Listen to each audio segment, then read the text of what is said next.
Hello, hello, and welcome to another podcast episode of Overpowering Emotions, where I talk all things big emotions, emotion regulation, anxiety. I am in the back to school series, which is actually, there's a lot of things in here. It doesn't matter if it's back to school or anytime. These are really important things for our kiddos to learn.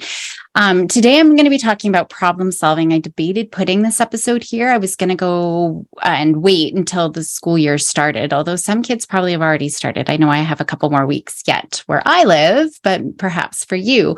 But if you're still in the summer, and even if you're not, I just wanted to make sure we're setting up opportunities to help our kiddos learn problem solving skills, because they do need to have opportunities. It's not something we're just going to talk about. Problem solving, it's a critical skill that really empowers our kiddos to overcome challenges. It allows them to think critically. It helps them to navigate through life with confidence, no matter what life throws them. So that's why it's so important. And by teaching these problem solving skills, we're equipping our kiddos with the tools that they need to obviously analyze solutions, to make informed decisions. And so I'm just going to be digging into a little bit first about the importance of these problem solving skills. And then I'm going to explore some of the practical strategies that we can help our kiddos to learn these skills. So we're going to teach them. Now, again, I'm just going to quickly highlight the key benefits of building these skills. There's so many essential ones out there that, I could probably talk for weeks and weeks and weeks about this. So I'll talk about some of the key ones. First, of course, problem solving is an essential part for our kiddos' development, and holistically, if we're looking at their full development. Like I said, it really fosters those critical thinking abilities, getting them to analyze the different situations, different solutions. They're evaluating the information at hand. They're making sort of informed judgments, informed decisions. Those skills all lay the foundation for effective informed decision making that's going to be important throughout their lives, because they have to learn how do I consider all of the information, all of the different factors? How do I weigh out those options? How do I assess potential outcomes? That's a key skill that a lot of our kids don't have, and teenagers and young adults, right? They can be really difficult. Problem solving also encourages kiddos to approach challenges with a growth mindset. It helps develop resilience. They're learning from their setbacks and from their mistakes. It's building confidence.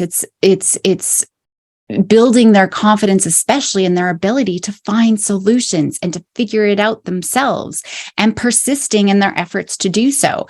Actually, in saying that, just last night, my husband and I were actually doing a podcast episode on the need to think critically. And I was saying how parents often rob our children of opportunities to think for themselves. And just last night, my daughter was doing laundry. There was sheets in the dryer. And so she came running upstairs, because our stuff is in the basement, running upstairs. Mom, there's sheets in the dryer. There's nowhere to put them. There's no room on top. So she was thinking, at least, what could I do? I know I can't put them on the floor. Where do I put them? And so I'm like, okay, think, kiddo, what are some of your options? Well, there's no room on top. Okay, so what are some other options? Her dad, unfortunately, right after we just talked about critical thinking and giving our kiddos opportunities to think for themselves, he jumped in with a couple of solutions.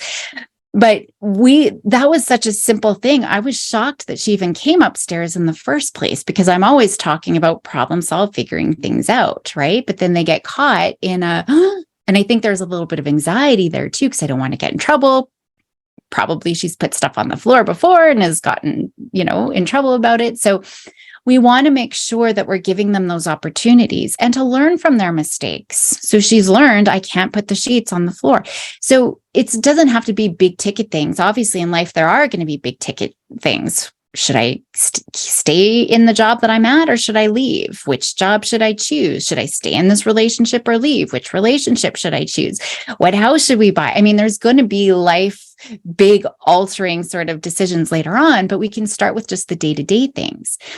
So we're equipping our kiddos with problem solving skills. And when they have those skills, they are adaptable, because they can navigate unexpected situations, even where it's just starting from something that seems so simplistic. I wasn't expecting something to already be in the dryer when I go to put my own clothes in the dryer, right? So obviously they're going to get more complex and really weighing a lot more emotions in it, and probably bigger consequences than whether or not, I put the sheets on the floor. But that just gives you an example. They can navigate those unexpected situations. They can navigate more complex situations as they get older and find alternative solutions. So they're learning to embrace any change and the unexpected, which creates a lot of overwhelm and stress and anxiety, with confidence rather than freaking out. So this is really allowing that cognitive flexibility. That flexibility is so important. It prepares them for an ever-changing world, and the world changes so much. I mean, just think of pre-COVID to now. Even if COVID wasn't happening, there's so much changing all the time. So cognitive flexibility, that is a core skill that they need to learn when we're looking at core skills for resilience. That's a huge one, right? And learning to manage anxiety, that cognitive flexibility is so important. So on that note, definitely check out my workshops. I talk about these core skills that kiddos need to learn to manage all of their emotions. And I have one upcoming in the fall, and I'll put all that information in the show notes for you as well. Creative thinking is important as well. Problem solving encourages kiddos to think outside the box. So that's what fosters their creativity. It fosters innovation in their approach to challenges. Problem solving also empowers our kiddos to tackle any obstacles independently. It fosters a sense of self-reliance and autonomy. It helps them navigate social situations as well and really promotes some of those leadership qualities that we want in our kiddos. Problem-solving skills facilitate effective communication. That enables our kiddos to express themselves, express their ideas, express how they're feeling. That helps emotion regulation, right? But that effective communication also helps them learn how to listen actively. How do I collaborate with others? How do we find collective solutions, right? And that's important. Those are skills that are important for empathy and relationship building. So there's a lot of benefits. Those are just a few of the key ones that really affect our kiddos that we see from day to day. I want to focus more time, though, on teaching problem-solving skills because it really does require a very explicit, systematic, supportive approach. And so again, we're being as explicit as possible, and we're using a problem-solving framework. There is something like the classic POCA that can be helpful, and especially if you haven't had experience teaching kiddos different frameworks, and that's what a lot of our kiddos need, whatever it is, are frameworks of how to navigate the world. And so the POCA is just one framework that we could use specifically here for problem solving. So POCA stands for problem, options, let's try, check, and act. It's a simple, effective approach to guide kiddos through problem-solving situations. And so I just like using acronyms. It just helps us try to remember from one step to next. So the first problem, of course, is to identify and define what the problem is. So we're encouraging kiddos to clearly identify the problem that they're facing.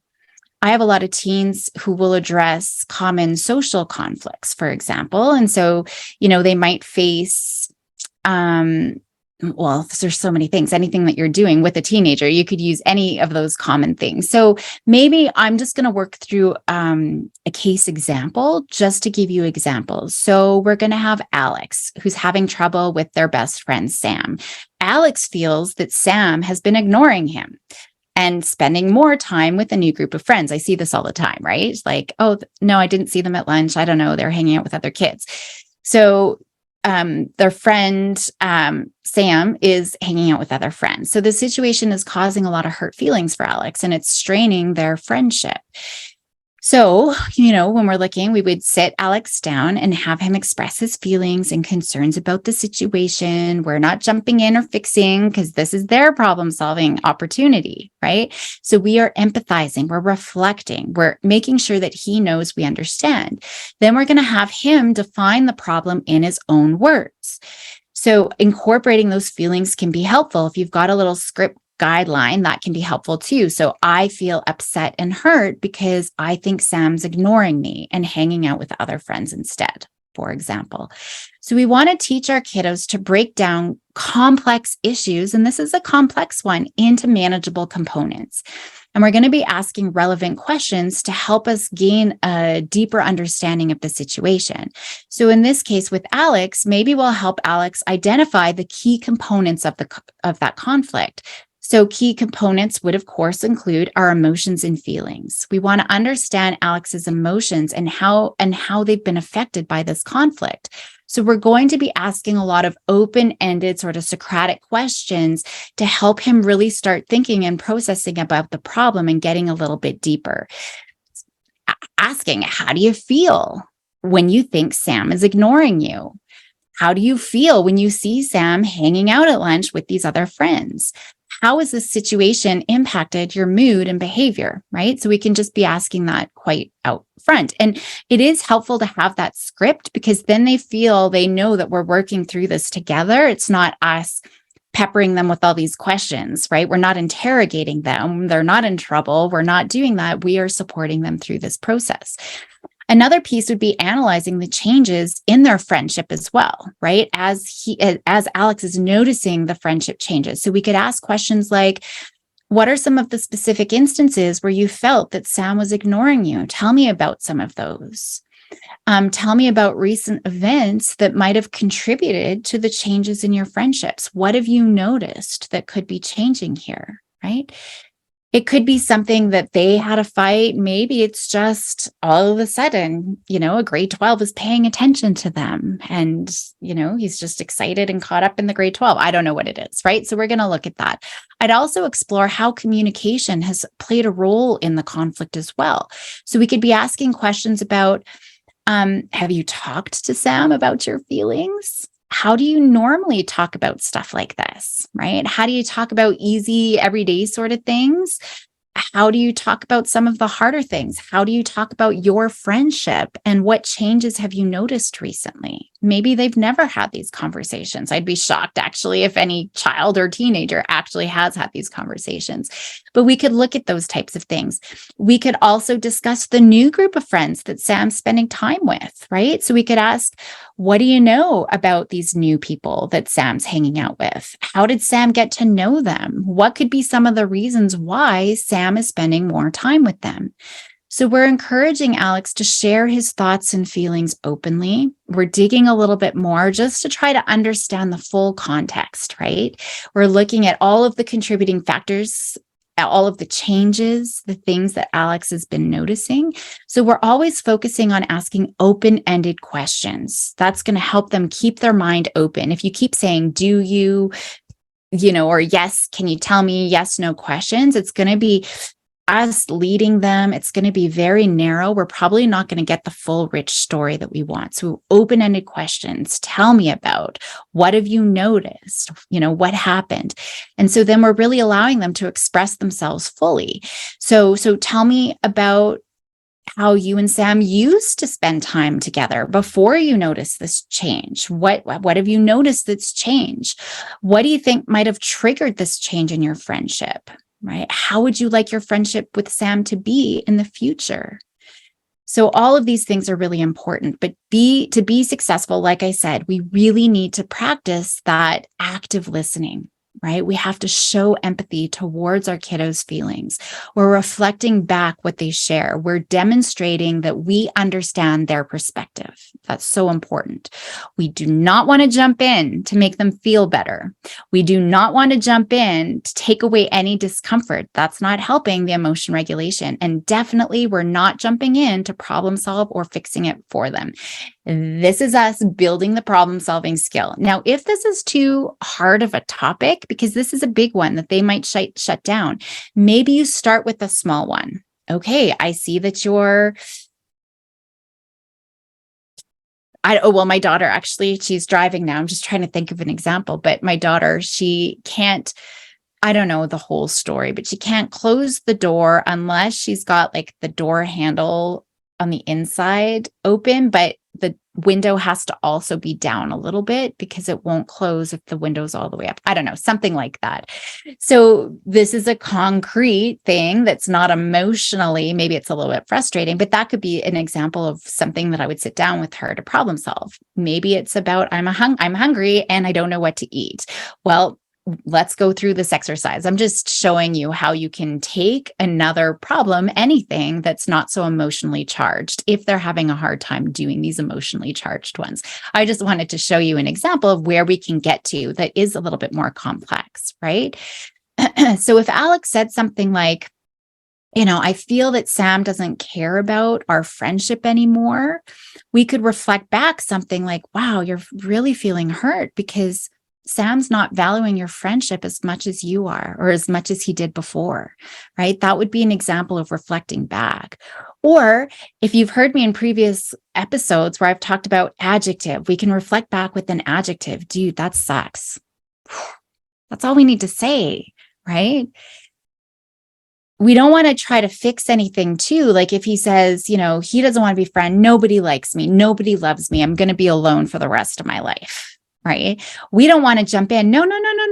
Look at all of these friends, or we love you. And it's just one situation. No, we are now jumping in. We've shut their brain down. None of that is helpful, even though we're trying to be helpful.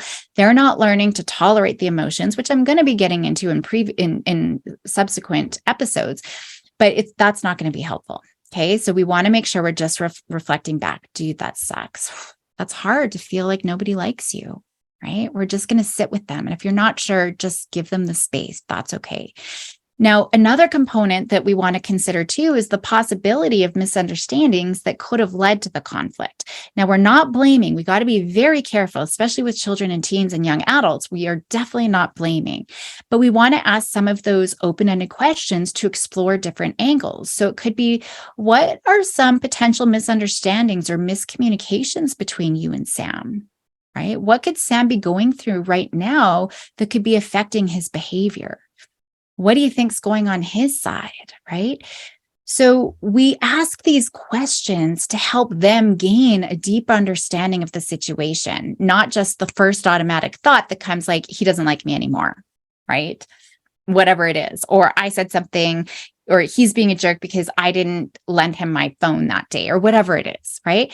It's really getting that deep understanding of the situation. When they have that understanding, then we can move on to the next step. And now we're going to generate different options of how we're going to handle this. We want our kids to brainstorm as many possible solutions, right? We can throw in ideas, but we want to make sure that we aren't judging any of the options, especially the ones that they're throwing in. Okay. So we want to really encourage creative thinking, because there are usually so many ideas way beyond what we could ever come up with initially, right? And so the minute we say, well, no, think about this, or I don't know about that, or he might be mad, or do you really want to throw away your friendship? Any of that kind of jumping in is not helpful. I'd write down absolutely everything, even if your kiddo says something totally ridiculous. No direct advice. Instead, we're going to guide them to come up with their own ideas, or for more ideas. So with Alex, I'd ask again, open-ended questions, right? How do you think you could approach Sam to talk about your feelings? Or how would you approach him to talk about the situation? What are some ways to rebuild the friendship? What are some ways to spend more time together, right? And so let's get some potential options. Maybe I'm going to go and text Sam that I want to talk to him and talk to him about how I feel. Maybe I'm going to find new friends to hang out with. Maybe I'm going to ask a mutual friend that Sam and I have, to maybe reach out to Sam and see how he's feeling, or do some probing questions. So we want to get as many ideas as possible. We can throw out ideas as well. I would usually, depending on the age of the kiddos, actually, even if they're younger, I would ask them, I've got some ideas as well. What do you think? To further enhance those problem-solving skills, you could consider role-playing different scenarios. Younger kids would probably enjoy that more than teenagers. But in this case, I would say, okay, once we have some ideas, which ones do you think, you might want to try? Let's try it. What exactly would you say, right? So we're allowing Alex to practice communicating how he feels, communicating the situation, and maybe different solutions, right? That can really help them build confidence for the actual conversation. So here we can discuss too, once we have a few options that seem viable, that Alex, is willing to try, I would get him to weigh out the pros and cons of those options as well. we got to do it anyway. That's part of the problem solving conflict. But here we can do that. So based on his possible solutions, I could ask things like, how do you think Sam might react if you go and talk to him? And if you talk about your feelings, or if you talk about more of a blamey, like you are spending more time, how do you think he's going to feel? How you approach these? What are the chances of finding new friends who share similar interests? What do you think a friend would say? What if you were to ask them to mediate the situation, right? What do you think they would say? How do you think Sam would feel if another friend was coming in to mediate the situation? So those are some examples. We want to consider all of the options that are viable and looking at all of the pros and cons. And then we're going to let Alex to decide which approach that he really wants to try first. So all of that, I forgot we were doing this POCA, the framework. So in the POCA, it's the let's try step, right? Alex is exploring all of the different options and he's generating options. This is now O, okay, in the POCA. So we're identifying the problem. Now we're generating those options. This exploration really involves, like I said, evaluating the pros and cons of each option and deciding which approach they're going to try first. It's about making an informed decision. We don't know how it's going to go. And that's important with anxiety. We want to know for sure. So oftentimes we just avoid the situation completely and hope that it, unfolds naturally on its own because we don't know how it's going to turn out. But this is part of what we need to do, right? So we're going to make as informed decision as we can based on our deep understanding of the problem and our understanding of the potential solutions of where we want to go. But then we got to see, right? There's going to be some experimentation. So you can see once we identify those key components of what the conflict is, and then asking those specific questions to gain insights into the situation, Alex is better equipped to make that informed decision. How he wants to address this conflict. We might not like it. That's okay. It's not our process to go through. But with that understanding, it's going to influence his choice of which option he's going to take. Is he going to go and have a conversation with Sam to express his feelings? And then we're going to work towards resolving that conflict. Next in POCA is check. We're going to support our kiddos in putting their chosen options into action. So if Alex decides to talk to Sam, for example, I'd guide him to plan, what is he going to say? When is he going to say it? Choose an appropriate time and place to have the conversation. And I'd remind Alex to really listen actively to Sam's perspective as well. So maybe we're asking some open-ended questions about what are some things that are going to help support you to be successful.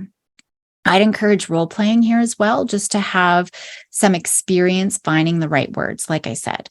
After the conversation, I'd have Alex reflect on how did it go? What were any changes, right? What were changes in their friendship dynamics? So you could ask questions. How did it go, right? How did it go? Tell me about feeling heard. Did you feel heard? I know that's a closed-ended question, but I just want to see, did you feel heard during the discussion? And what made you feel heard, or what made you feel shut down? What did you learn from this experience? That's so important. I'm always asking kids, what did you learn? And how would you handle a similar situation in the future, right? So we're going to evaluate that piece. Now, we're going to go to the last step of POCA, which is act. And depending on the outcome of the conversation, I'd help Alex consider the next steps. If the conflict is resolved, they might plan something fun to do, right? We're going to strengthen the friendship. However, if that conflict persists, we're going to help Alex brainstorm alternative solutions. So we're going to ask, what are other ways to approach the situation? Who else could be helpful in solving this conflict? What other options are there? So we're going to, again, support Alex in implementing the generating options, choosing a solution, adapting it based on the situation that we've already had. And again, reflecting on the process again, that's so critical for learning. Asking them what they learned. What did they like about this approach? What worked well? What could use some tweaking? Where did it fall flat on its face? How can we make the plan even better? How can we apply this problem-solving step again in the future? How can we apply what it is that you learned elsewhere? So we want to make sure we're focusing on that learning. And if that solution initially doesn't resolve the issue, again, we're encouraging the kiddos to revisit this problem-solving process. Just because plan A didn't work doesn't mean plan B or C or even P won't work. They can generate new options, consider different approaches, continually evaluate the outcomes of their actions. Throughout the process, we're emphasizing that importance of open communication, empathy, the understanding that's needed in resolving conflicts. We will, in this case, remind Alex that it's normal to face challenges in friendships. That's normal. And problem solving is a skill that can be honed in and practiced, right? So that's really important. So we want to have our kids practice using this problem solving framework regularly, so it becomes so habitual. With each new problem that they encounter, they're going to become way more proficient in analyzing situations, generating creative solutions, testing their ideas, making improvements based on the feedback. So that's all important for the growth mindset and everything else that I've talked about, thinking critically. So we need to remember as the adults to be patient in this process, supportive throughout the process, especially in this scenario, if we're talking about emotionally charged situations, because resolving conflicts and building strong communication skills takes a lot of time and practice. Setbacks are expected, and we're here to help them navigate through the difficult situation. So if they decide, I'm going to go in there and I'm going to tell Sam, you have been ignoring me and you've been hanging out with these other friends and I don't appreciate it, I feel undervalued.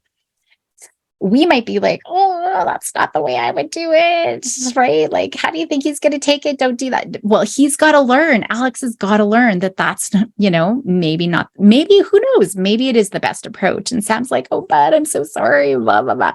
Maybe it is. But they have to go and test it out themselves, right?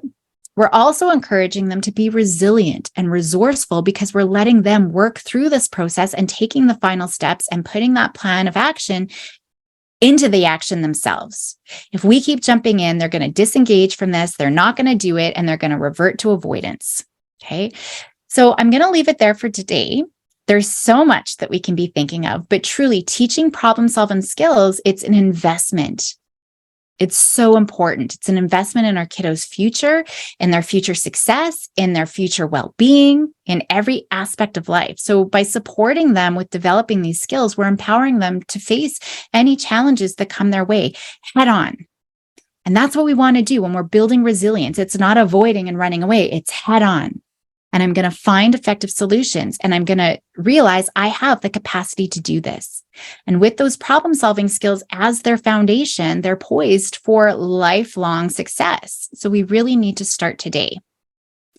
So I will leave it there. Thank you for joining me on this empowering journey to help kiddos be bold, courageous, and resilient. We want to remember that every challenge is an opportunity to grow stronger and wiser. And we're going to nurture their resilience. We're going to guide them to embrace their emotions, inspire them to stand tall in the face of adversity. And we're going to empower them to be unstoppable forces, right? Until next time, keep shining bright, enhancing the power of overpowering emotions.